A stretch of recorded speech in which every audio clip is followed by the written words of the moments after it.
Oke, jadi kesimpulannya adalah ternak-ternak kita mempunyai perilaku konsumsi makanan sangat ditentukan oleh alat pencernaan. Makin sederhana, makin dia membutuhkan makanan yang setengah jadi. Ya, karnivora misalnya, ya dia senang kalau diberi makanan yang sudah mengalami proses digesti oleh ternak lain atau mangsanya. Gitu ya. Monogastrik juga sama, akan terjadi perubahan pola makannya. Monogastrik pada unggas misalnya, dia relatif membutuhkan pakan-pakan yang mudah dicerna. Ya, mudah dicerna. Apakah itu dalam bentuk biji-bijian, apakah itu dalam bentuk makanan yang sudah mengalami proses perlakuan sebelum diberikan pada ternak. Seperti yang sudah saya katakan tadi, bahwa kuda adalah termasuk monogastrik herbivora karena sistemnya alat pencernaan adalah monogastrik, tapi dia mampu memanfaatkan pakan dalam bentuk sel tanaman. Ruminansia adalah termasuk herbivora karena dia senang pada makanan-makanan yang berasal dari tanaman karena akan difermentasi, akan diubah oleh mikronutrien menjadi nutrien-nutrien yang sangat punya nilai gizi untuk kebutuhan sel ternak. Oke, kita lanjutkan. Saya kira ini contoh ya. Ini contoh lagi.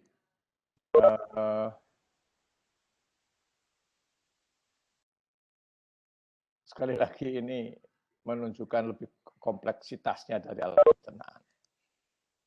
Kemudian, ini saya kira saya tertarik dengan sudah kita bahas bahwa masing-masing organ ini berbeda fungsinya. Crop, proventriculus ini sama dengan seperti pada lambung, ya sama dengan lambung.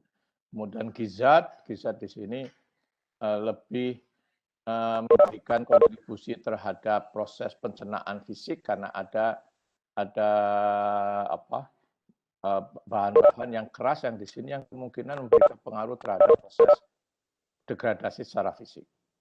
Duodenum adalah pasca lambung, ini pankreas, ya pankreas, ini hati, kita sudah bicara tentang fungsi hati. Kemudian di jejunum atau di ileum sebagai proses tempat absorpsi. Oke. Khusus untuk di burung ya atau merpati kita kenal dengan milk crop, ya, crop milk maksud saya. Ya, jadi saya kira menarik untuk kita lakukan kajian apa yang dimaksud dengan crop milk. Crop milk ternyata ya karena diproduksi karena adanya enzim prolaktin, kamu catat ya, crop milk juga diproduksi karena ada stimulasi dari kita sebut dengan prolaktin, hormon prolaktin. Kamu cek ini apa ini hormon prolaktin. Yang jelas hormon prolaktin adalah hormon yang menstimulasi ternak atau mamalia yang mampu menghasilkan susu untuk anaknya. Crop milk adalah karena diproduksi oleh crop ketika pada unggas yang dia memberikan makanannya pada anaknya lewat caranya adalah dengan cara seperti yang kita lihat di sini. Ya ini. Dan ini adalah perilaku dari merpati yang memberikan makanannya lewat mulut. Ya, ternyata di dalam mulut ini dia mengandung yang kita sebut dengan crop milk. Ya, oke. Kuda, saya kira seperti yang sudah saya katakan di depan tadi bahwa kuda adalah monogastrik herbivora karena dia mampu memanfaatkan pakan tanaman berasal dari sel tanaman. Karena apa? Karena di dalam sekemnya, ya di dalam sekemnya yang sangat besar mampu melakukan proses fermentasi. sehingga pada kuda ada dua kegiatan proses fermentasi. Yang pertama adalah fermentasi enzimatik sebelum terjadi di mulut, kemudian di lambung, kemudian akhirnya di pasca lambung. Ya, itu adalah enzimatik. Sehingga ada dua tahap. Tahap pertama enzimatik, tahap kedua adalah fermentasi yang terjadi dalam rumen. Di dalam sekem yang prosesnya adalah sama dengan rumen. Hanya perbedaannya antara sapi dengan kuda adalah proses fermentasinya terjadi setelah intestinum, setelah ada proses absorpsi. Sehingga proses absorpsi nutrien hasil terjadi fermentasi di sekum relatif kurang efektif karena sudah pasca intestinum. Tapi namun demikian, dinding-dinding sekum itu juga berperan melakukan absorpsi seperti pada rumen.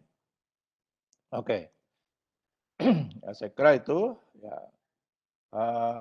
ini ya. Saya kira sedikit menyinggung fungsi hati di sini. Hati adalah organ yang menentukan kalau hatinya berkualitas, ya hatinya berkualitas, ternak itu menjadi berkualitas. Ya. Karena apa? Karena fungsi hati sangat penting sekali. Misalnya di sini, fungsi hati adalah pertama dia mampu menghasilkan beberapa senyawa, ya, enzim, ya misalnya. Dia juga mampu menghasilkan ini, menghasilkan, ya di sini ada ya. Nah, ini. Hati adalah mampu menghasilkan beberapa hormon di sini. Hormon dan enzim. Dan yang menarik lagi hati adalah melakukan proses detoksifikasi, proses penurunan senyawa toksik, baik toksik yang dihasilkan di dalam proses metabolisme atau toksik karena pengaruh dari luar. Ya. Kemudian menarik lagi adalah hati mampu mempertahankan glukosa darah.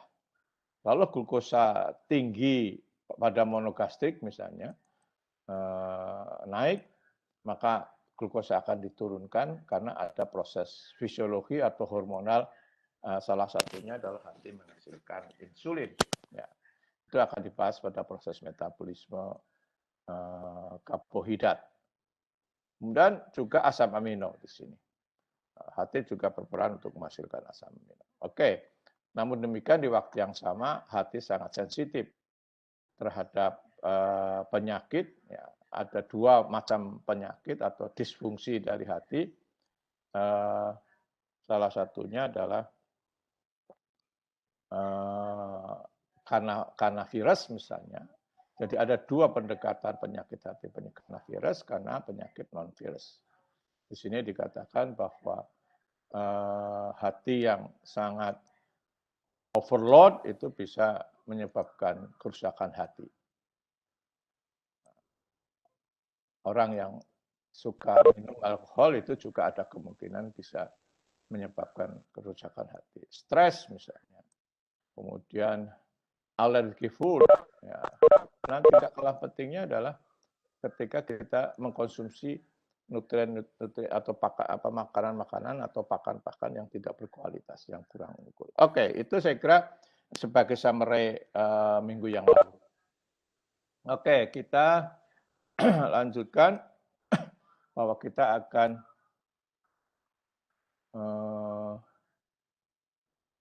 stop sharing, kemudian saya akan mengambil file yang lain, yaitu yang kita inginkan adalah enzim pencernaan. Oke.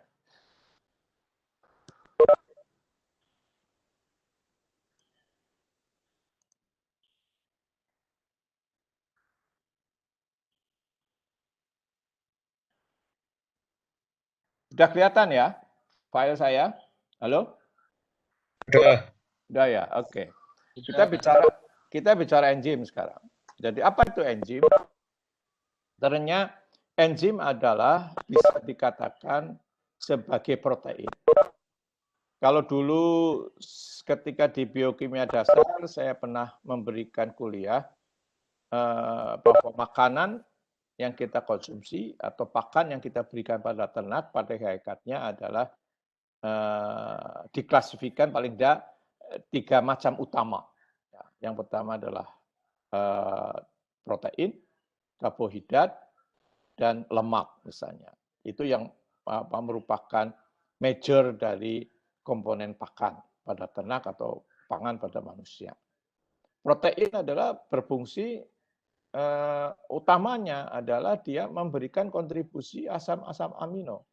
Jadi ketika kita mengkonsumsi protein adalah pada hakikatnya makanan yang kita konsumsi dia akan memberikan kontribusi asam amino ya, lewat proses pencernaan.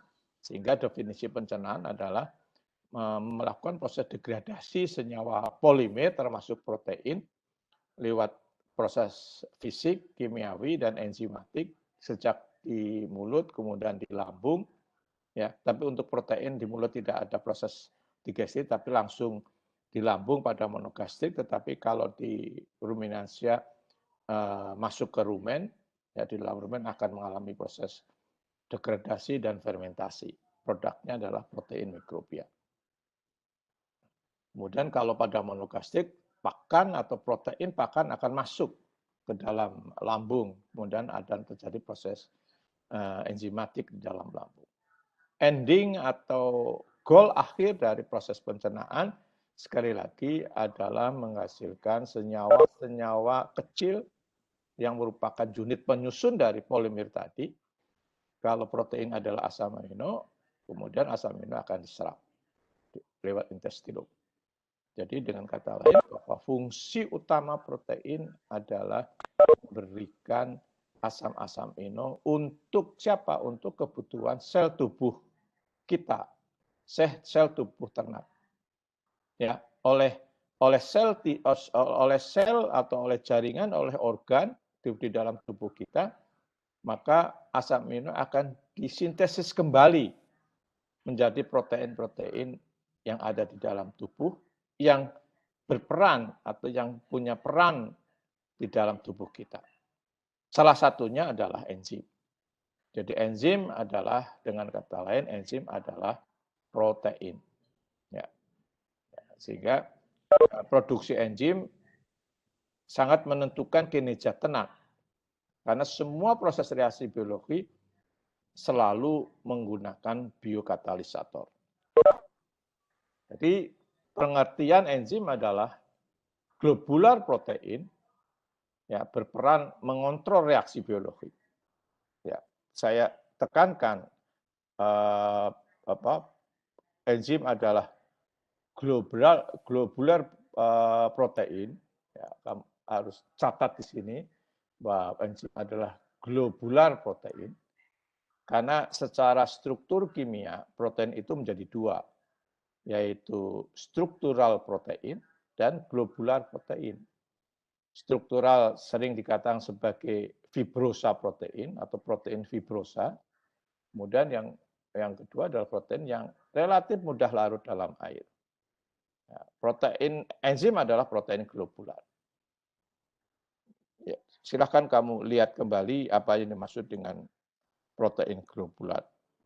Ya, karena ciri khas dari protein globular adalah dia punya beberapa ikatan, macam ikatan yang membentuk globular. Sehingga kalau saya menggambarkan yang dimaksud globular ya protein yang seperti benang bundet gitu, karena ini terjadi interaksi, ada 4 ikatan yang berinteraksi. Pertama adalah ikatan peptida primer, kemudian sekunder adalah ikatan hidrogen, tersier adalah ikatan yang terjadi antara gugus polar dengan polar, gugus non-polar dengan non-polar, gugus yang punya muatan positif akan berinteraksi dengan gugus yang bermuatan negatif. Kemudian yang terakhir, ya, ada asam amino yang mengandung atom S. Kalau ada dua asam amino yang mengandung S berdekatan, maka S itu akan berinteraksi. Membuatlah yang dimaksud dengan protein globular. Oke. Semua enzim yang berperan dalam proses pencernaan adalah termasuk enzim hidrolisis. Artinya apa? Artinya enzim yang berperan memecah ikatan, memecah ikatan dengan bantuan air.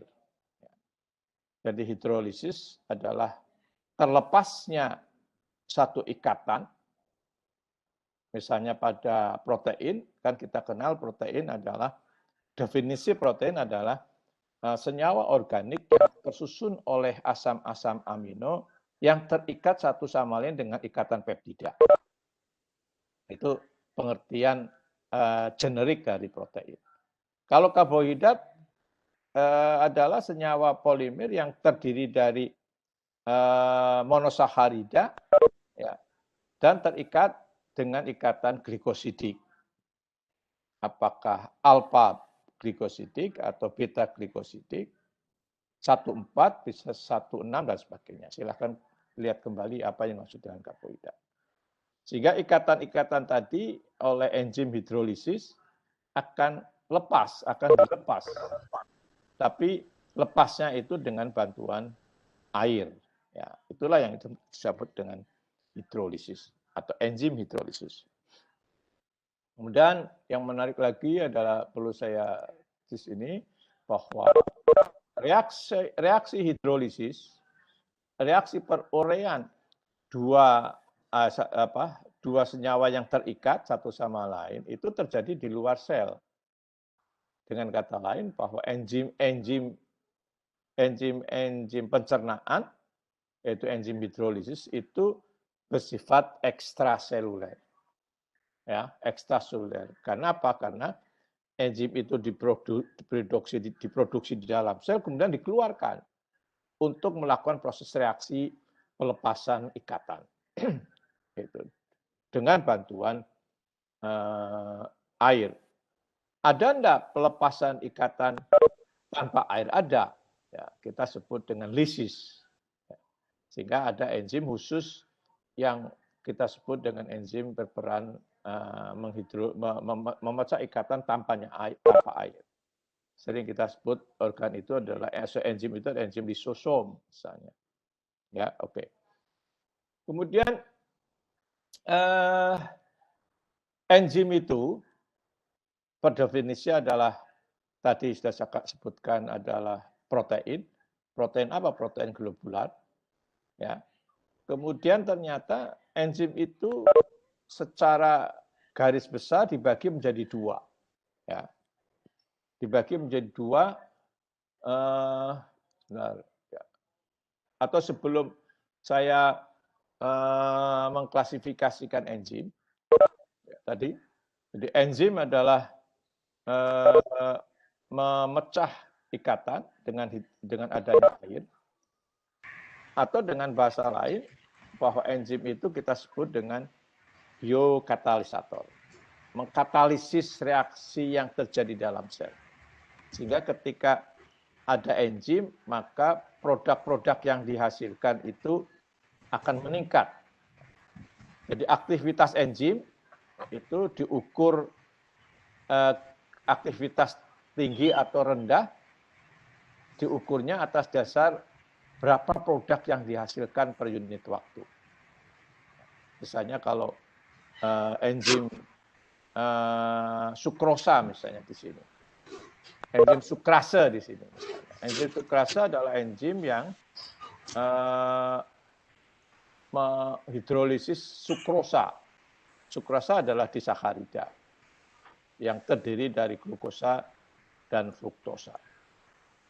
Sukrosa adalah tidak mereduksi, sedangkan glukosa dan fruktosa adalah mereduksi. Sehingga aktivitas enzim sukrase itu ditentukan berapa jumlah glukosa atau fruktosa yang diproduksi per unit waktu. Atau sering kita sebut dengan berapa jumlah senyawa reduktor, karena monosakarida adalah bersifat reduktor. Oke. Ini mekanisme, kalau nanti kamu ditanya, coba jelaskan apa yang dimaksud dengan enzim itu mampu mengkatalisis atau mempercepat proses reaksi.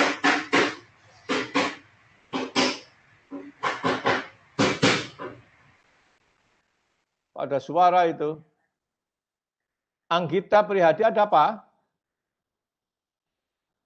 Anggita Prihandini, kamu akan tanya? Halo? Tidak. Oh, kamu unjuk jari di sini. Oh, mungkin ini Pak kepencet. Walah, kamu ngalamun itu. Hah? Ya, Pak, pakai Oh, HP. ini ada tangan kamu di sini nih. Hah? Tapi enggak Ini ya? Pak. Oke. Iya, Pak. Oke. Tapi kalau ada pertanyaan silahkan aja. Ya. Tolong saya semua kamu mute semua ya, karena mengganggu suara. Kalau kamu unmute, saya kira nanti banyak suara yang masuk ke kuliah ini. Jadi kalau ada pertanyaan, atau sering kita sebut bahwa enzim adalah biokatalisator, yaitu enzim adalah biokatalisator, namanya aja katalisator. Katalisator itu pada hakikatnya adalah satu senyawa yang dapat mempercepat reaksi kimia. Ukuran cepat dan tidaknya, seperti yang sudah katakan tadi di depan, adalah kecepatan menghasilkan produk. Ya, atau kadang-kadang di lab, kalau kita sukar menghitung produk, ya kecepatan mengubah substrat menjadi produk. Itu yang dimaksud dengan kecepatan reaksi. Jadi aktivitas enzim sekali lagi ditentukan oleh produk yang dihasilkan per unit waktu atau penurunan substrat per unit waktu. Bisa seperti itu. Kenapa enzim itu bisa mampu melakukan biokatalisator atau mampu mempercepat reaksi kimia? Ternyata ya mungkin ini sudah saya berikan pada waktu di biokimia dasar, bahwa kalau saya punya tabung misalnya ini, saya isi dengan sukrosa, ya, kasih air misalnya, dengan asumsi bahwa tabungnya ini adalah steril, kita kasih air dan sukrosa di sini, maka terjadilah proses perurian sukrosa menjadi glukosa dan fruktosa. Karena ada air gitu. Tetapi proses yang terjadi di sini adalah sangat lambat sekali. Karena kebutuhan untuk mengubah sukrosa menjadi fruktosa dan glukosa dibutuhkan energi. Ya. Atau dengan bahasa lain, bahwa ketika saya punya substrat, sebelum substrat menghasilkan produk, substrat itu harus diposisikan sebagai senyawa yang menjadi tidak stabil, ya, menjadi teraktivasi. Semua reaksi dari substrat menjadi produk harus lewat yang kita sebut dengan kondisi transisi. Atau kondisi di sini adalah melalui proses yang kita sebut dengan substrat itu menjadi teraktivasi, menjadi tidak stabil. Perlu energi.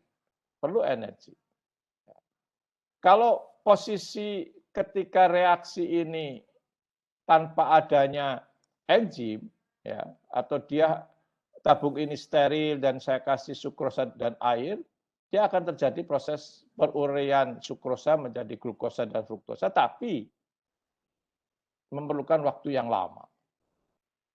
Seandainya karena memang dia membutuhkan energi aktivasi yang tinggi. Tetapi ketika ada enzim, misalnya saya kasih enzim sukrase ke sini, atau saya kasih mikrobia yang memproduksi sukrase, misalnya, kemudian ternyata lewat enzimatik ini akan terjadi proses penurunan energi aktivasi. Ya. Jadi enzim itu mempengaruhi substrat sehingga akan mudah mengalami proses transisi gitu loh. Jadi kalau reaksi enzimatik ada enzim ya ini plus ada substrat ya, kemudian menjadi ES. Nah, ketika E dan S ini cocok gitu ya, dia berinteraksi. Interaksi ini menyebabkan perubahan antara substrat menjadi tidak stabil itu sangat cepat, energinya sangat rendah. Baru dihasilkan produk ya, plus enzim. Jadi secara teori ini enzim akan lepas.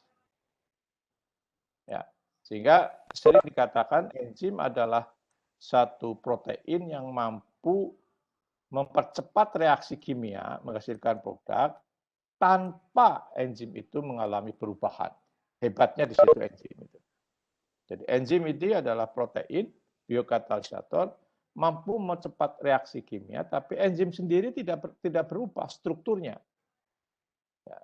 Berubah kemungkinan ada faktor-faktor yang lain. Secara teori enzim tidak akan berubah. Oke ya, gitu ya. Nah ini saya kira contoh dari mekanisme perurean disaharida.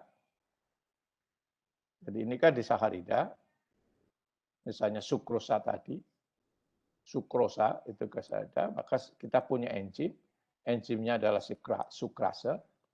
Jadi enzim itu punya gugus aktif, ya. Yang gugus aktif ini harus sesuai dengan molekul yang ditempatkan atau yang difungsikan sebagai substrat. Jadi sukrosa ini harus match dengan gugus aktif dari enzim. Nah, ini sekali lagi bahwa di sini ada air, sehingga proses perurean sukrosa menjadi glukosa, ini glukosa,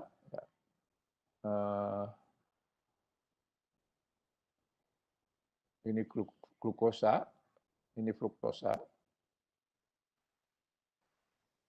itu sebagai produk. Ya.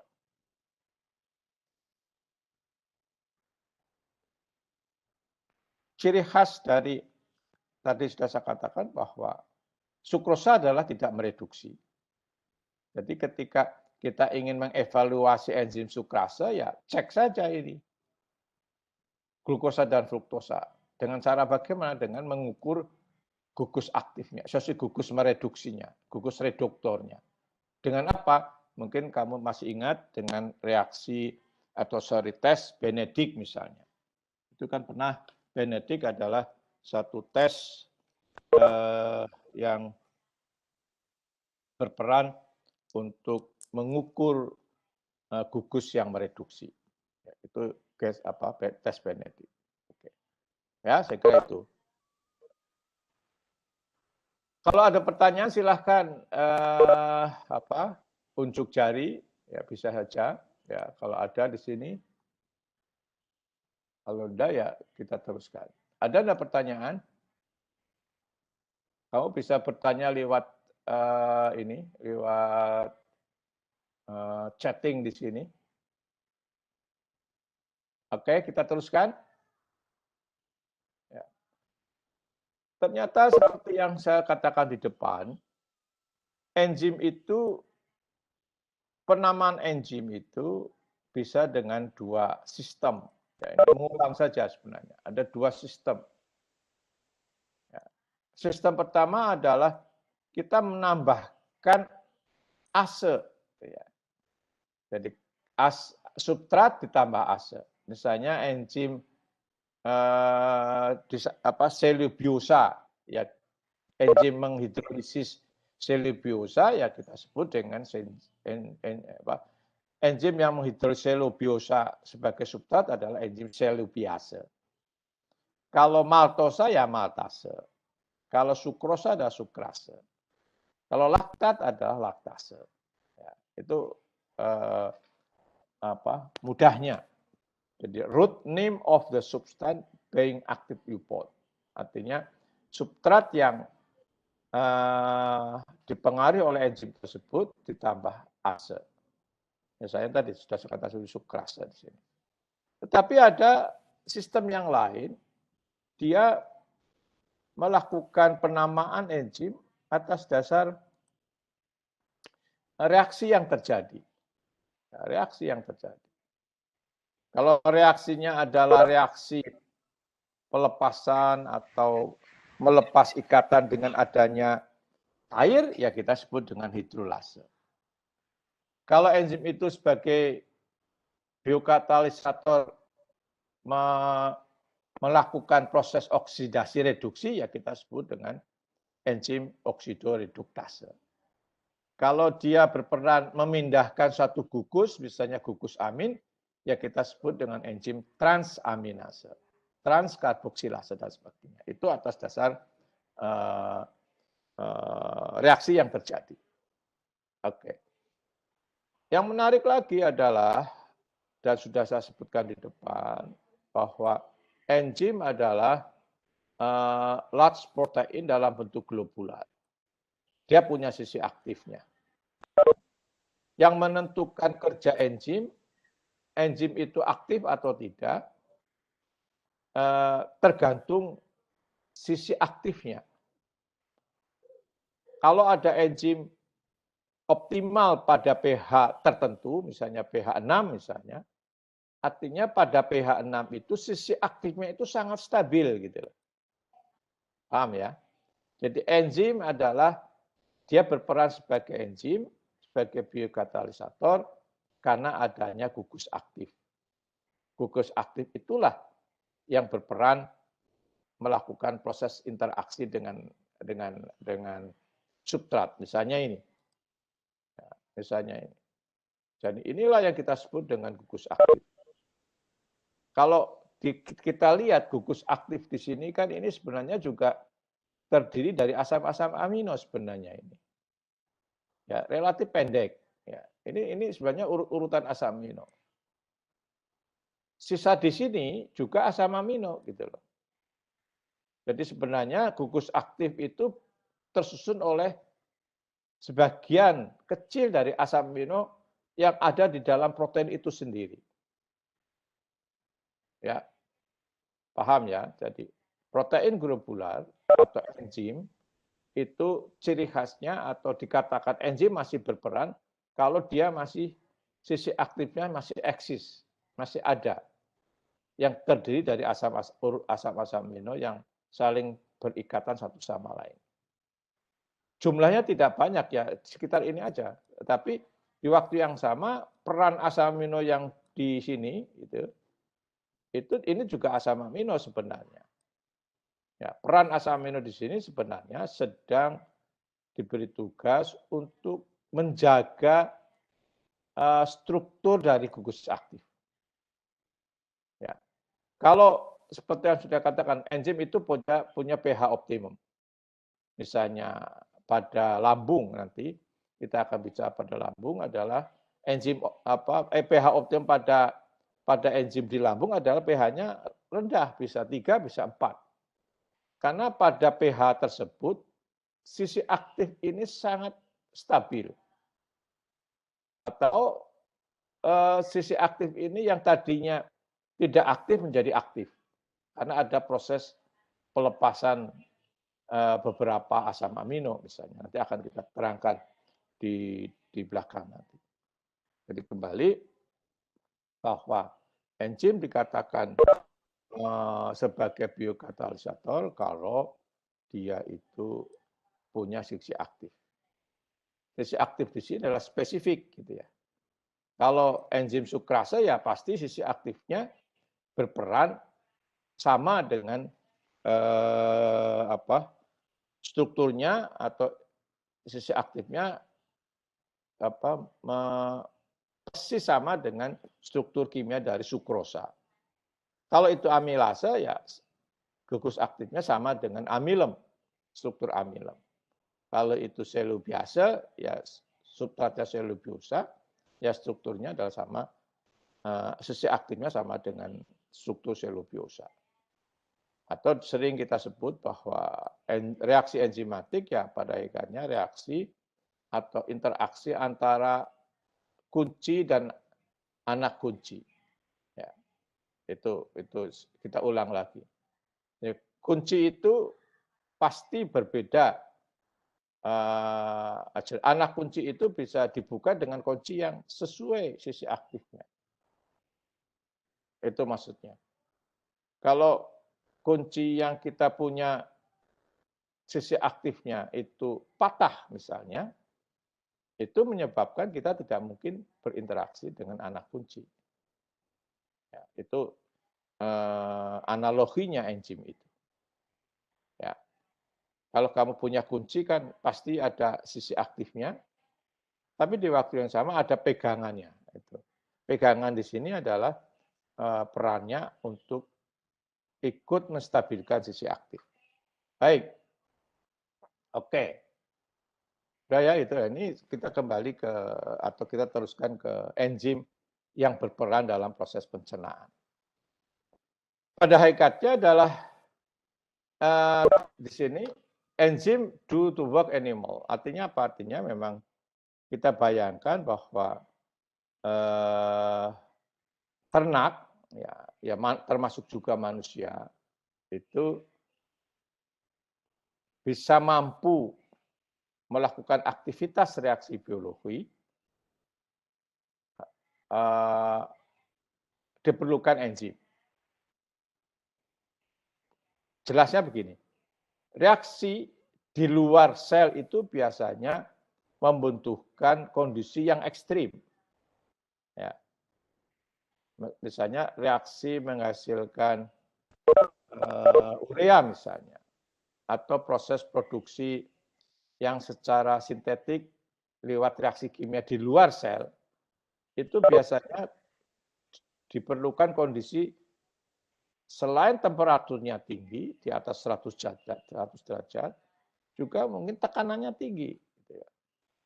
Tapi ternak, sel kita itu menjadi sangat rapuh, ya, karena memang sel kita terdiri dari senyawa-senyawa organik. Suhu tubuh kita di atas 30 misalnya, atau suhu ruangan kita di atas 30 atau 40, ya sudah merasa kita tidak nyaman gitu. Ya. Kalau di atasnya lagi ya sudah kita berarti tidak mampu mempertahankan suhu tubuh. Ya. Jadi salah satu indikator atau parameter agar reaksi biologi berjalan dengan baik kalau suhu tubuh kita normal, tidak di atas ideal atau di bawah ideal. Sehingga semua individu, baik manusia maupun ternak, ya, terutama ternak, dia diberi kemampuan untuk menjaga kestabilan suhu tubuh. Ya. Misalnya pada unggas, misalnya. Dia sistem mempertahankan tubuhnya relatif lebih sederhana dibandingkan pada manusia, pada sapi, gitu. Sehingga zona kenyamanan suhu itu relatif sempit pada unggas. Sehingga strategi agar suhu tubuhnya menjadi stabil, kalau pada unggas itu biasanya selain kita merekayasa kondisi luar, juga perlu memanipulasi makan yang diberikan. Ya. Jadi kalau di suhu tropik saya kira persoalan kita adalah suhu luar tinggi gitu lah.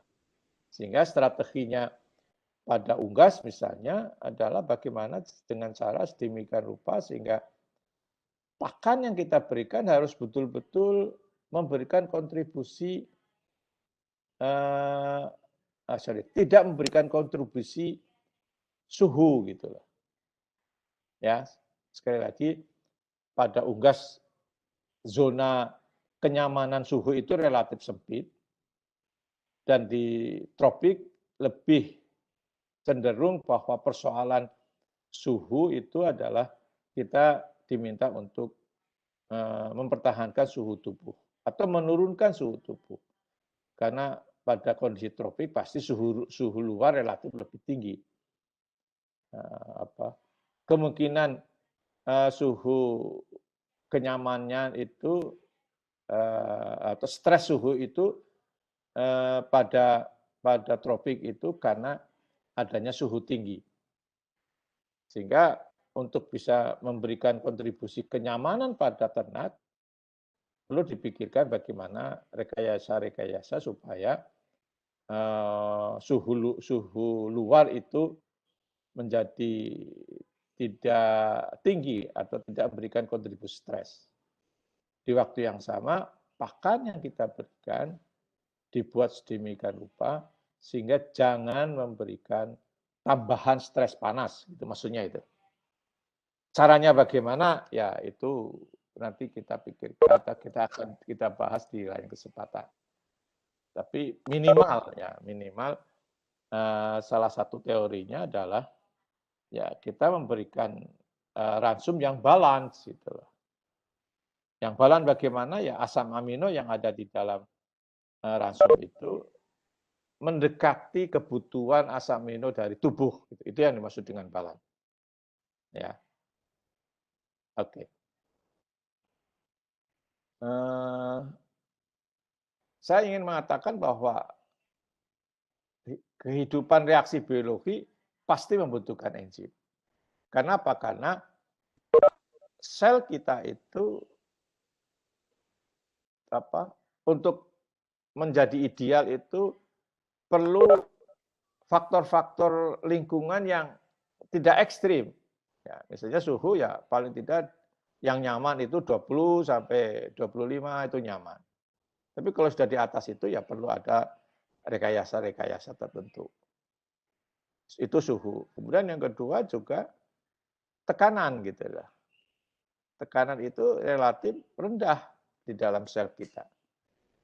Dan yang menarik lagi kalau sel itu dianggap sebagai unit terkecil yang melakukan proses reaksi biologi, sel itu juga tidak rigid gitu loh. Sel tubuh kita, sel ternak itu kan dinding selnya adalah glikoprotein. Berbeda pada sel tanaman. Sel tanaman itu dinding selnya adalah lignoselulotik. Ada lignin, ada selulosa. Relatif lebih stabil dibandingkan pada sel ternak. Ya. Akibatnya adalah ya sangat mudah rusak. Apakah karena tekanan atau karena suhu. Oleh karenanya reaksi di dalam sel perlu membutuhkan enzim, gitu ya, agar reaksi biologi itu berjalan dengan cepat. Oke, itu maksudnya itu. Contoh dari enzim saya kira ya sudah kenal, sudah kamu semuanya. Itu enzim hidrolisis itu adalah enzim protease, menghidrolisis polimer protein menjadi peptida sederhana, bisa 3 peptida, bisa oligopeptida, atau bisa peptida, yang akhirnya akan dihasilkan asam amino. Amilase misalnya, salah satu contoh enzim karbohidratase, dia mampu mengubah amilem yang bersifat polimer menjadi oligosakarida atau disakarida dan akhirnya monosakarida. Lipase adalah enzim yang menghidrolisis lemak menjadi gliserol dan asam lemak. Ya, asam lemak dan gliserol akan diserap dalam intestin dengan sistem penyerapan yang tertentu. Ya. Jadi minimal inilah enzim-enzim yang akan kita bahas pada proses pencernaan. Jadi contoh enzim di sini adalah amilase. Ternyata enzim ini sudah diproduksi sejak di mulut, ya, pada manusia misalnya. Sehingga ada tuntunan bahwa ketika kita mengunyah pada mulut kita itu, beri kesempatan amilase ikut juga menghidrolisis. Dengan mengunyah sampai ada tuntunan sampai 21 kunyahan yang ideal. Karena memberikan kesempatan pada enzim yang ada di dalam saliva untuk menghidrolisis. Dan itu amilase. Sedang pepsin ini adalah contoh protease yang diproduksi oleh lambung kita. Jadi lambung adalah, karena ciri khas lambung adalah pH-nya rendah, maka enzim yang diproduksi oleh lambung itu harus punya pH optimum pada posisi asam. Saya ingatkan kembali, kenapa enzim punya pH optimum? Karena pada pH tersebut, ya sekali lagi, pada pH tersebut gugus aktif yang digunakan untuk mengkatalisis reaksi biologi tadi dalam kondisi sangat stabil, paling stabil dibandingkan pada pH-pH yang lain. Suhu juga begitu. Suhu enzim itu bisa bekerja optimum pada suhu tertentu.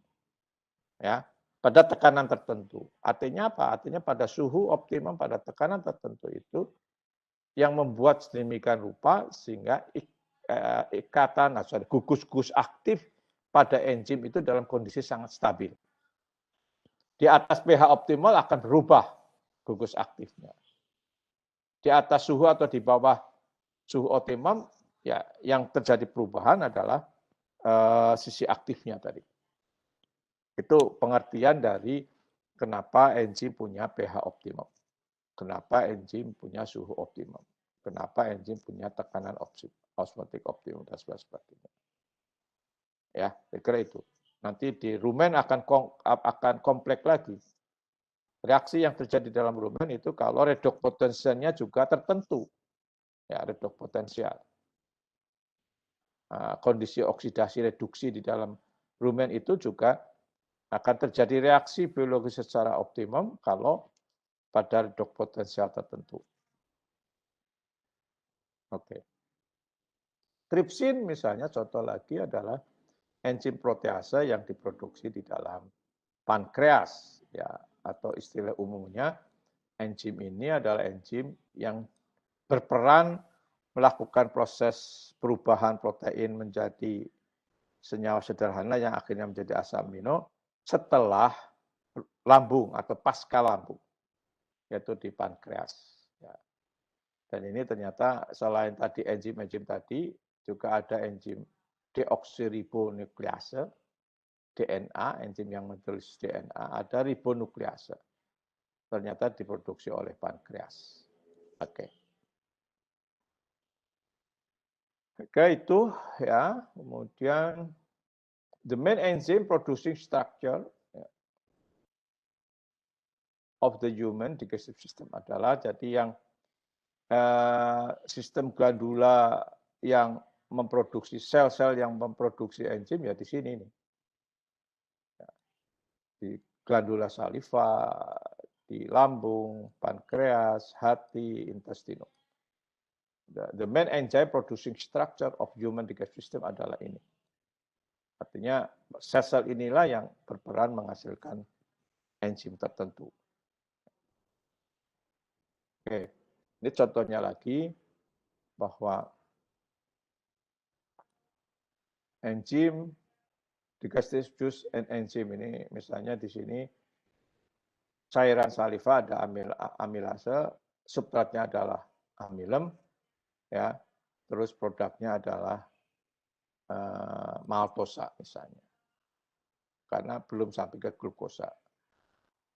Kemudian pada cairan lambung yang bekerja adalah pepsin, ya, plus asam HCl, hidrokloric acid. Karena apa? Karena pepsin. Pepsin ini adalah senyawa enzim sudah aktif, tapi sebenarnya enzim-enzim yang diproduksi oleh sel glandula tadi itu sebenarnya diproduksi dalam bentuk kondisi inaktif. Pada pepsin namanya adalah pepsinogen. Ketika pepsinogen berubah menjadi pepsin itu perlu adanya stimulasi asam HCl. Substratnya adalah protein. Kemudian hasilnya adalah partly digested protein. Ada sebagian protein mengalami digesti. Belum sempurna digestinya. Ini pankreas jus, pada pankreas itu ada beberapa enzim. Ini ada proteasa adalah tripsin, lipase, kemudian intestinal enzim itu bisa peptidase, sukrase, dan sebagainya.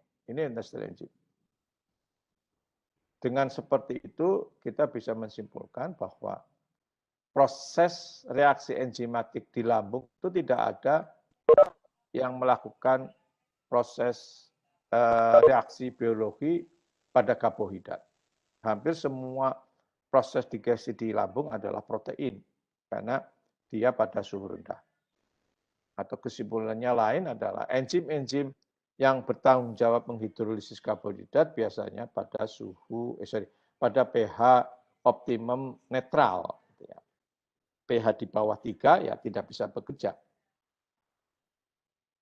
Produknya adalah ini, ya, produk utamanya kalau protein menghasilkan asam amino, karbohidrat glukosa, fruktosa, sedangkan lemak menjadi asam lemak dan gliserol. Ini sama, saya kira. Ya, sama gambar ini menerangkan kepada kita bahwa di mulut itu terjadi proses perurian amilem karena peran amilase saliva. Kemudian di lambung hanya terjadi proses perurian protein. Ya. Di mulut tidak ada proses degradasi protein. Di lambung tidak ada proses digesti karbohidrat. Kemudian baru di small intestinum pasca lambung baru terjadi proses perurian karbohidrat dan di waktu yang sama juga terjadi proses kelanjutan menghidrolisis atau mendigesti protein. Produk akhirnya adalah asam amino. Ya. Kemudian asam amino akan mengalami penyerapan. Oke. Saya kira itu ya. Ini lemak, ya seperti yang saya katakan tadi, bahwa lemak produknya adalah gliserol dan asam lemak. Oke. Ada pertanyaan di sini?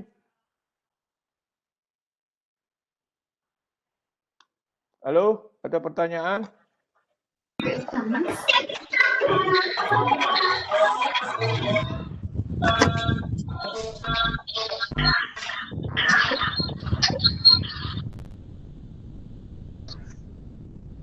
Beberapa bertanya di chat, Pak. Oh, ada ya? Oke, saya lihatnya ya. Mana ini? Oh, di chat. Oke. Sederhana itu berbeda. Mana ini? Sederhana itu berbeda mencerna dengan pakan yang kompleks. Apa maksudnya ini? Ini dari siapa ini? Dari sudah atasnya ya. Oke. Mohon maaf Pak, izin bertanya, apakah kita bisa mengalami kekurangan enzim? Bisa, apa yang menyebabkan kita kekurangan enzim? Bagaimana solusinya? Oke. Jadi ternak itu ya, atau pada hakikatnya semua pakan yang kita berikan pada ternak itu karena pakan yang kita berikan pada ternak itu adalah kompleks.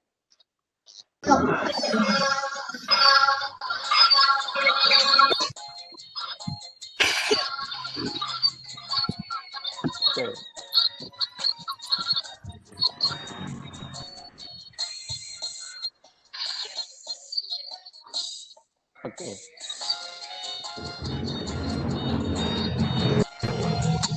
Tolong semuanya di-mute ya.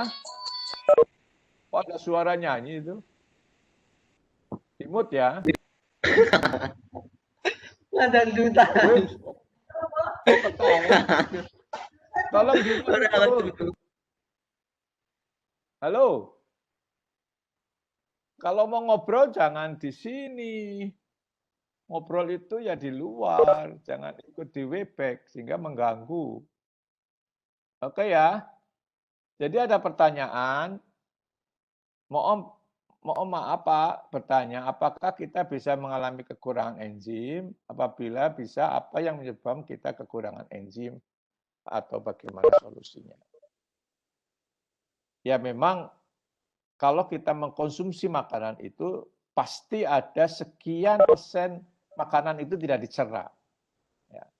Karena kita, tubuh kita sangat terbatas enzim yang mampu mencerna tadi. Secara fitrahnya begitu.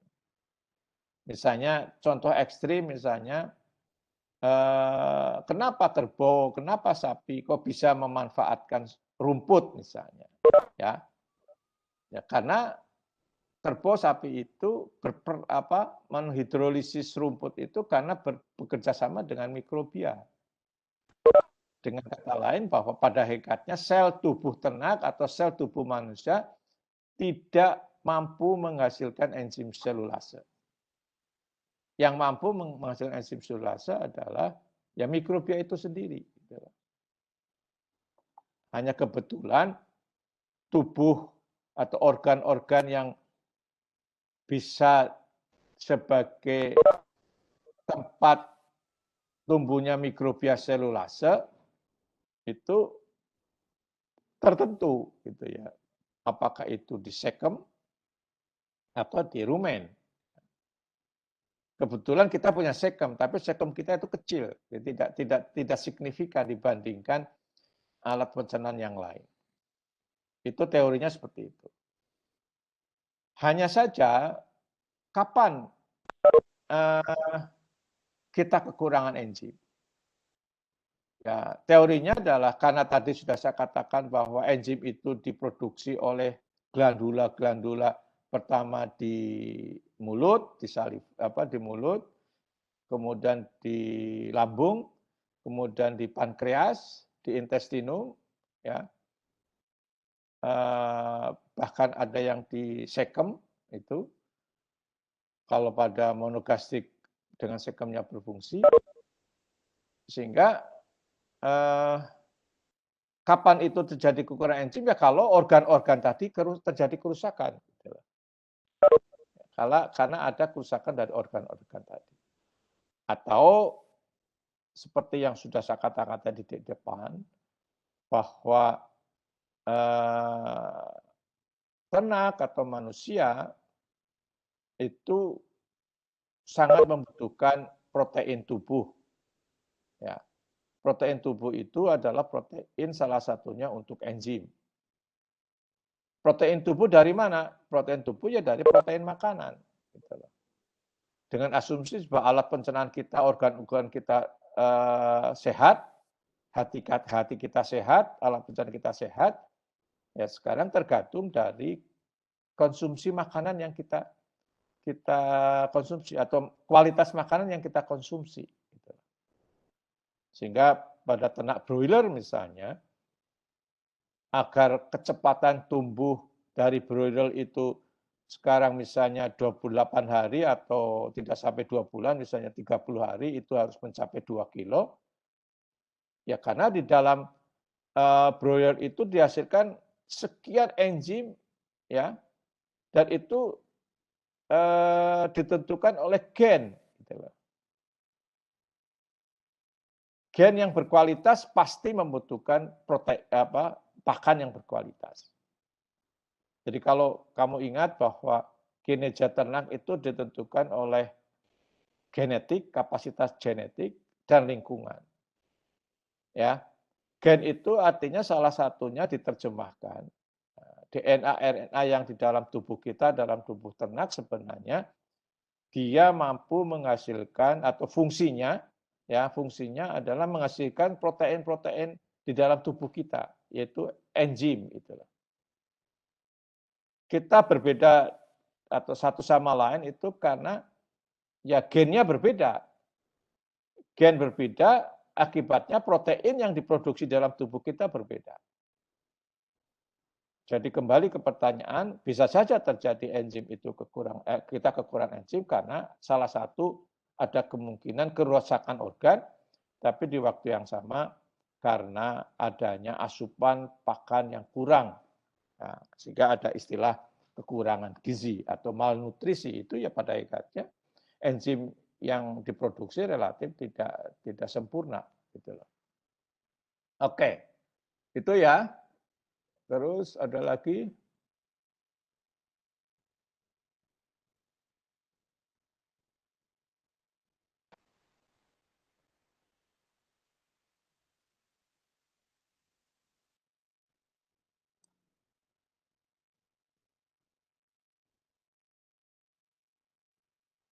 mohon maaf Pak izin, apakah kita bisa mengambil enzim dari makhluk hidup yang lain, lalu kita buat cairan yang dapat bermanfaat bagi manusia? Bisa saja.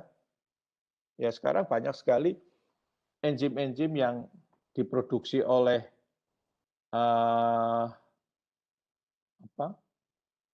sel yang lain, gitu ya. Misalnya sering kita dengar ada enzim yang diproduksi oleh proses fermentasi. Atau enzim yang kita perlakukan pada makanan itu kita sebut dengan enzim luar, ya, enzim ekstraseluler. Atau enzim yang kita berikan bersamaan dengan makanan. Itu ya misalnya pada unggas ya sering kita tambahkan enzim-enzim yang mampu mencerna biji-bijian yang tidak semua biji-bijian itu didigesti atau dicerna oleh enzim-enzim yang ada dalam monogastrik. Misalnya pitat, gitu ya. Pernah dengar kamu pitat? Pitat adalah senyawa yang suka dicerna di dalam biji-bijian, yang kemungkinan dia berikatan dengan protein. Dan unggas kekurangan enzim yang menghidrolisis pitat. Enzim yang hidrolisis pitat ya pitase. Oleh karenanya diperlukan penambahan enzim pitase di dalam makanan ternak unggas. Ya, itu contohnya seperti itu. Pitase dari mana? Bisa saja dari mikrobia. Ya, bisa mikrobia hasil rekayasa genetik dan sebagainya. Oke. Ya, gitu ya. Ada lagi pertanyaan?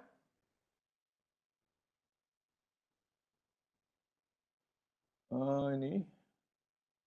Mohon maaf Pak izin bertanya, mengapa ketika berinteraksi antara substrat dengan enzim membuat kondisi tidak stabil, sehingga membuat kebutuhan energi substrat menjadi aktif rendah?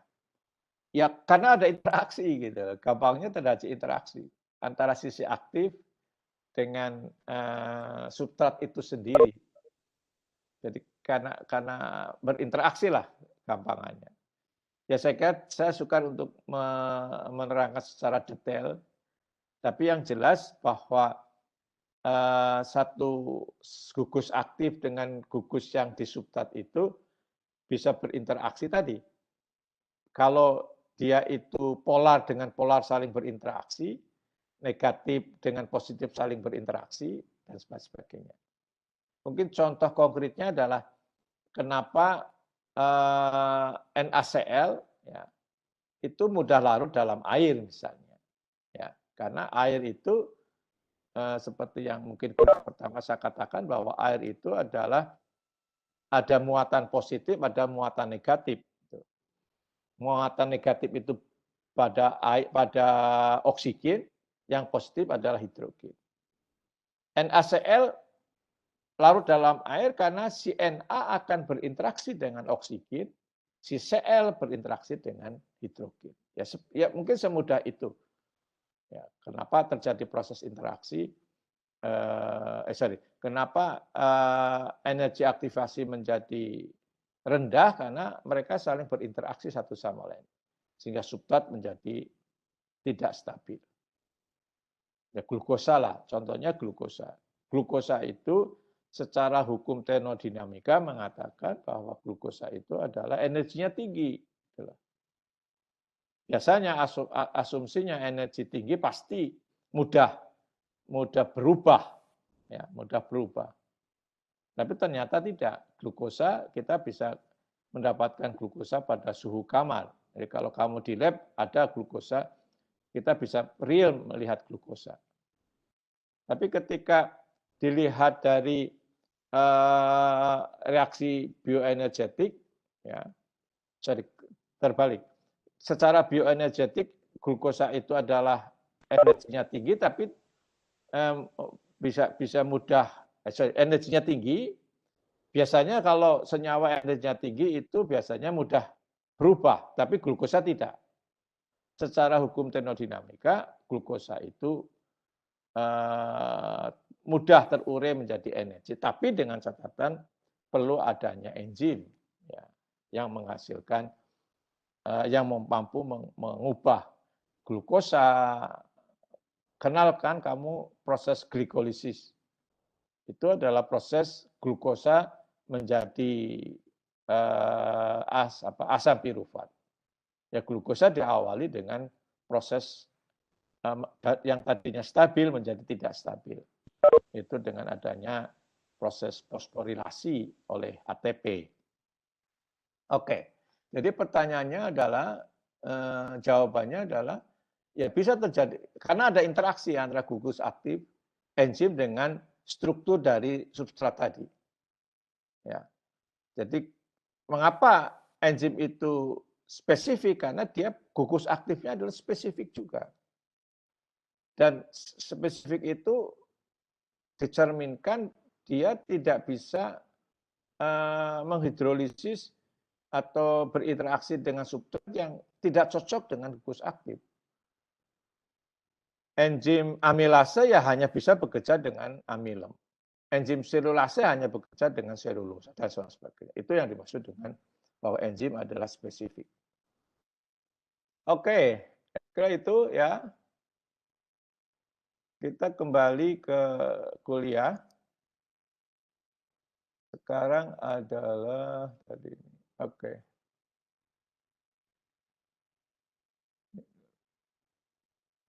Atau ini dulu. Ya.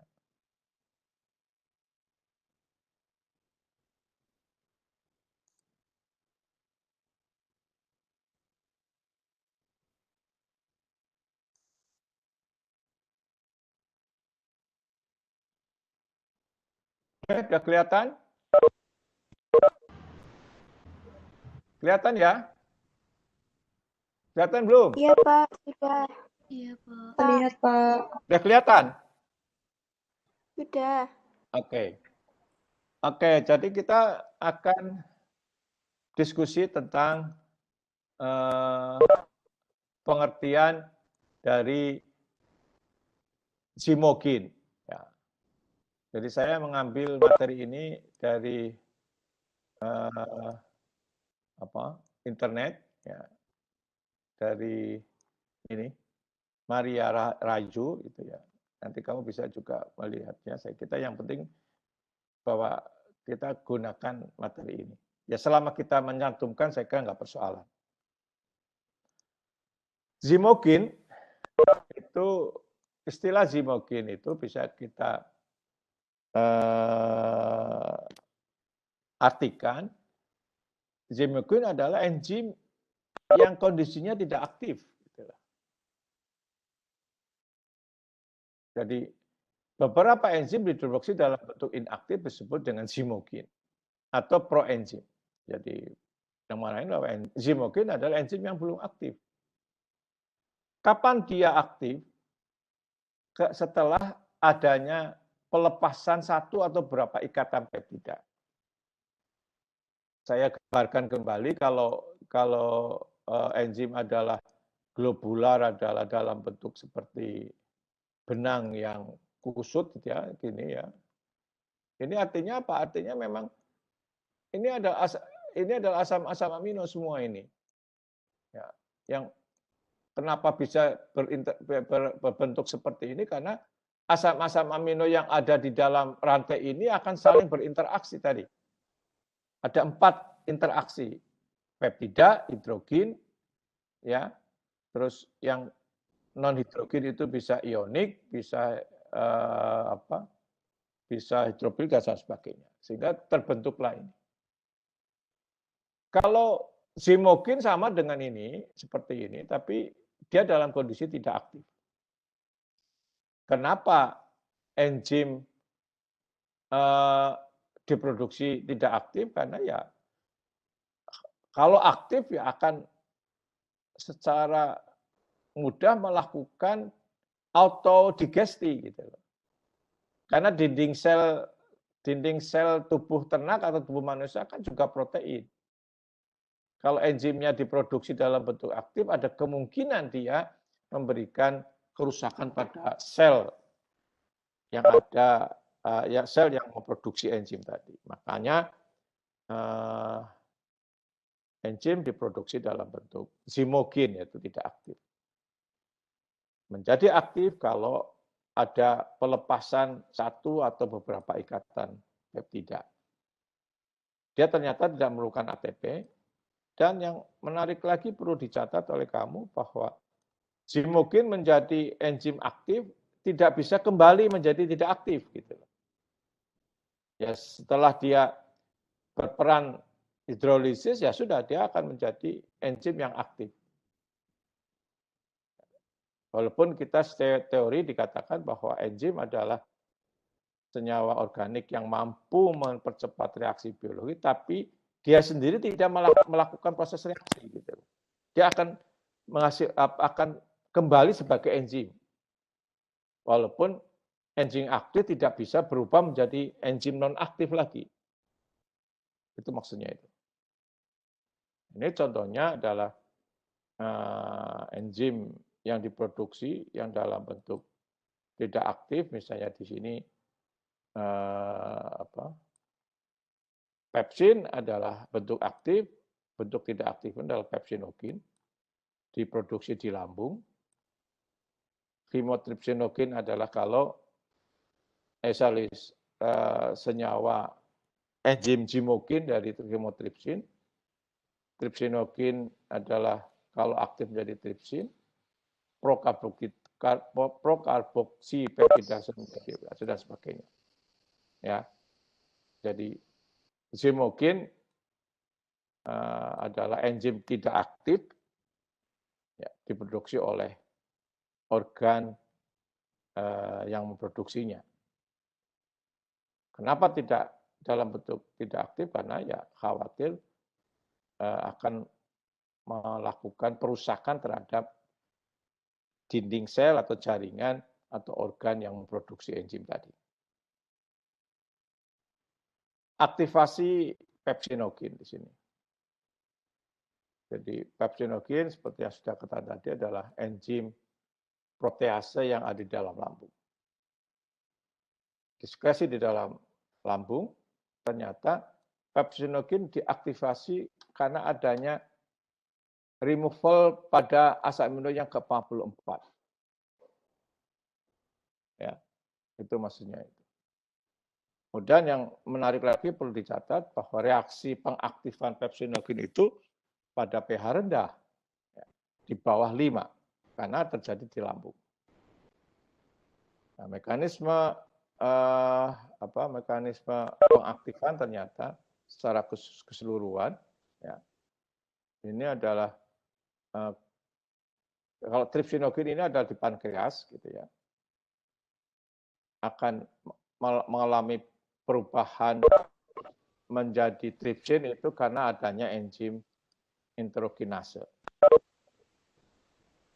Jadi trypsinogen merupakan enzim di pankreas mengalami proses perubahan tripsin menjadi karena adanya enzim enterokinase atau enzim yang diproduksi di dalam lambung, di dalam sel pasca lambung. Kemudian ternyata tripsin ini mampu menstimulasi semua ini, yang tadinya aktif menjadi yang tadinya non aktif menjadi aktif. Ini contohnya lagi bahwa proses pengaktifan enzim zimokin ya, pada pankreas adalah diawali oleh entropeptidase atau entrokinase, mengubah tripsin menjadi tripsin, dan kemudian tripsin akan mengubah enzim-enzim protease yang lain. Oke. Hemotripsin atau tripsin elastase contoh atau hemotripsin dan tripsin and elastase adalah contoh dari enzim yang kita sebut sebagai enzim protease dan disebut dengan enzim serin protease. Karena kenapa dikatakan serin protease? Karena serin ini yang reaktif gitu loh, sebagai active site. Serin ini kan asam amino gitu ya. Kalau ini lepas dari dalam kondisi serin ini tidak terikat dengan asam amino yang lain, maka dia menjadi aktif. Jadi hemotripsin, tripsin, elastase itu bisa dikatakan sebagai enzim serin protease. Karena apa? Karena enzim tersebut ditentukan oleh asam amino serin. Different member of serin protease sama ini. Ya. The first step of activation pancreas enzimokin very specific. Ya, seperti yang saya kata tadi bahwa dari zimokin menjadi aktif karena adanya pelepasan salah satu ikatan peptida. Ini contohnya di sini. Tripsin ini proses perubahan tripsinokin menjadi tripsin karena ada enzim enteropeptidase yang melepas di sini. Jadi ada lisin dengan ini lepas ikatan ini. Ini menjadi tripsin. Karena adanya enteropeptidase. Saya ulangi lagi bahwa zimokin menjadi enzim aktif kalau terjadi pelepasan satu atau dua peptida. Ya. Dalam konteks di sini hanya satu peptida misalnya di sini. Saya kira sama.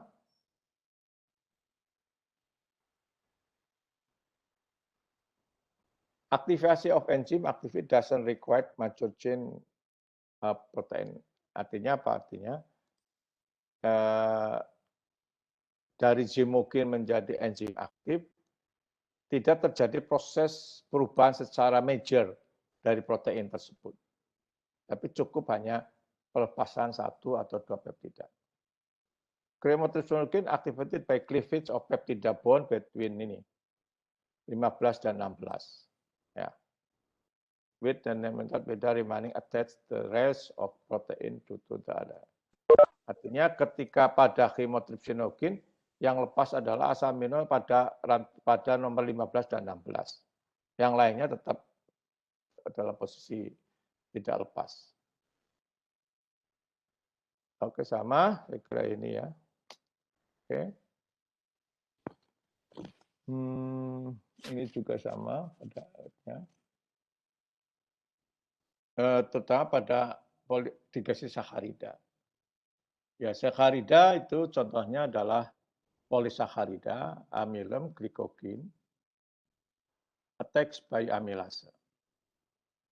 Hasilnya menjadi maltosa dan sebagainya. Ini ya kamu lihat dulu struktur karbohidrat. Jadi karbohidrat kan definisinya adalah senyawa organik yang tersusun atas monosakarida dengan ikatan glikosidik ya. Bisa alfa, bisa beta, bisa 14, bisa 16. Enzim yang bekerja adalah enzim amilase baik pada saliva maupun pada pankreas. Contohnya ini ya. Kemudian hidrolisis oligosaccharida is carried by sulfate enzyme intestinal epithelium. Ya tidak terlalu penting ini. Ini contohnya ya. Saya kok ini ya. Sebentar saya kok Oke, ya betul. Saya kira seperti yang sedangkan di atas bahwa pencernaan karbohidrat ya pada prinsipnya mengurai polisakarida menjadi sederhana dan akhirnya menjadi monosakarida yang kemudian diserap di dalam intestinum. Yang disubstitusi ya ini glukosa, galaktosa dan fruktosa. Itu monosakarida semua.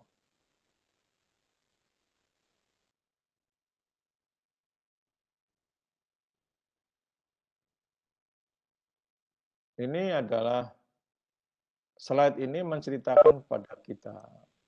Kalau tadi ada pertanyaan, bisa enggak kita menambahkan enzim dari luar?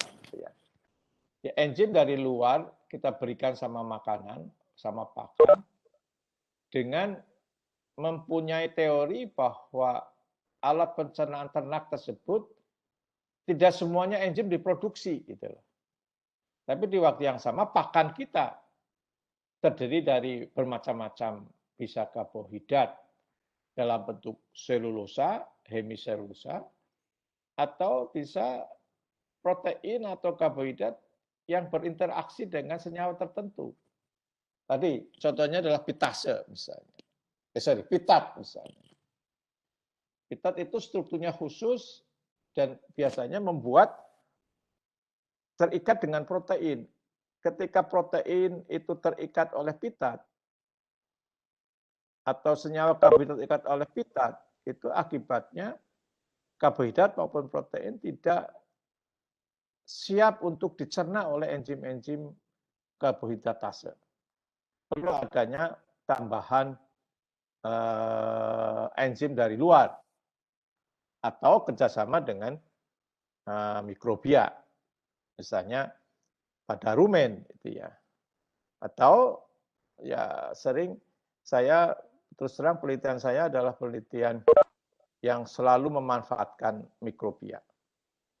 Jadi mikrobia itu bekerja sama dengan kita dengan hipotesis bahwa mikrobia itu mampu mengubah senyawa tertentu ini yang tidak nutrisionis atau suka dicerna atau apa misalnya kita sebut dengan nutriennya tidak available menjadi available.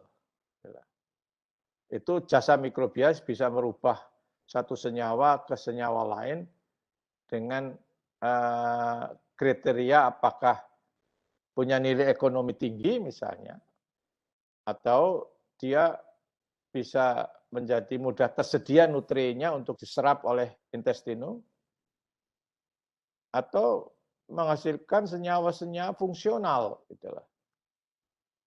Misalnya glukosa bisa diubah menjadi fruktosa misalnya. Itu akan menjadi fungsional karena fruktosa relatif tidak menghasilkan energi seperti glukosa. Ya.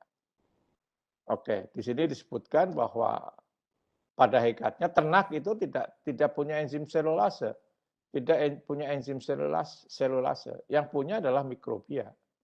Sehingga kita harus kolaborasi. Sehingga kalau kita ingin meningkatkan kualitas pakan yang tadinya nilai cernanya rendah menjadi tinggi, ya perlu ada bantuan mikrobia, baik di luar ternak maupun di dalam ternak. Inulin, saya kira menarik ini inulin. Ya, inulin termasuk kategori senyawa yang suka dicerna. Ya. Tapi akhir-akhir ini inulin menjadi sangat punya peran pada tubuh ternak, karena inulin ini bisa disebut per definisi adalah sebagai prebiotik. Mahasiswa saya sedang melakukan penelitian penggunaan prebiotik, salah satunya adalah inulin yang diketemukan pada ubi-ubian. Ya, ubi-ubian ini itu salah satu kelebihan adalah dia punya senyawa yang dikategorikan sebagai prebiotik. Definisi prebiotik adalah senyawa yang suka dicerna di dalam alat pencernaan, terutama di pasca lambung, ya, tetapi dia mampu memberikan kontribusi terhadap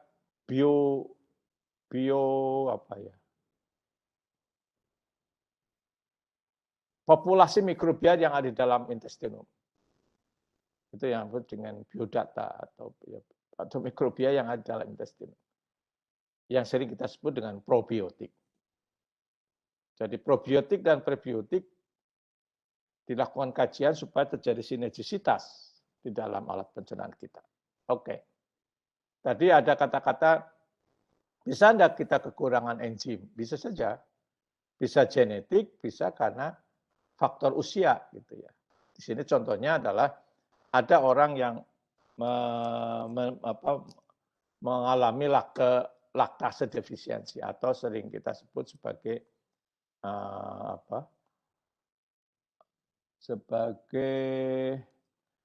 milk tolerance. Ya. Penyebabnya bisa genetik, bisa karena faktor usia, karena ada kemungkinan sel yang berperan dalam proses absorpsi itu terganggu. Ya. Atau sering ada teori begini, sel itu dibangun salah satunya akan menjadi sel yang sustain kalau dia mampu mengatur masuk dan keluarnya satu senyawa, yaitu oleh membran. Ya. Jadi membran ini melindungi sel, ya membran ini melindungi sel. Itu salah satunya adalah fungsi membran. Dia mengatur siapa yang boleh masuk, siapa yang boleh keluar. Dengan kata lain bahwa dinding sel atau membran sel yang berperan mengabsorpsi itu sangat menentukan kinerja dari ternak. Oke, saya kira itu aja ya, ini waktunya sudah habis.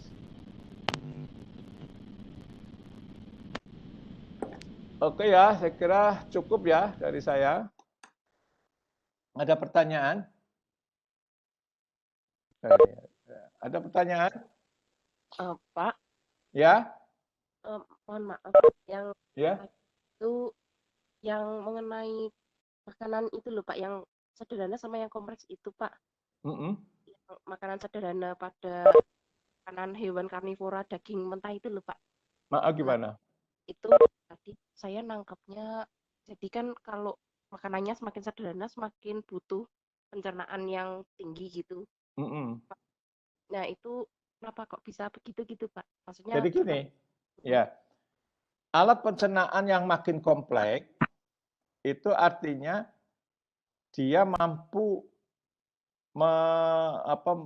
memanfaatkan pakan-pakan yang sederhana dalam pengertian dia masih raw material gitu loh. Ya. Belum ada sentuhan oleh reaksi-reaksi biologi yang lain. Misalnya contohnya adalah rumput, ya kan kita tidak bisa makan rumput karena di dalam tubuh kita tidak ada rumen. Gitu loh. Kambing domba menjadi alat pencernaan kompleks, salah satunya ditandai adanya rumen. Ada reaktor kalau bahasa gampangnya, reaktor yang ada dalam tubuh ternak kambing domba itu di situ ada mikrobia. Kalau ekstrimnya pada karnivora itu senang atau bukan senang, menuntut makanan-makanan yang sudah jadi. Gitu. Sederhana maksudnya seperti itu, sudah jadi, sudah mengalami proses digesti awal. Di mana ya ketika karnivora mengkonsumsi mangsanya gitu ya, secara insting dia senang mencari isi jeroan dari mangsanya tadi. Karena apa? Karena isi di dalam alat pencernaan si mangsa tadi sudah mengalami proses digesti. Apakah digesti atau adanya proses fermentasi. Misalnya kan harimau mengkonsumsi kambing misalnya, ya dia senang mencari makanan yang sudah siap saji gitu, yang sudah mengalami proses perlakuan reaksi biologi di dalam kambing, yaitu dia mengalami fermentasi di dalam rumen, digesti oleh protease, oleh pepsin di lambung, oleh hemotripsin di pasca lambung dan sebagainya.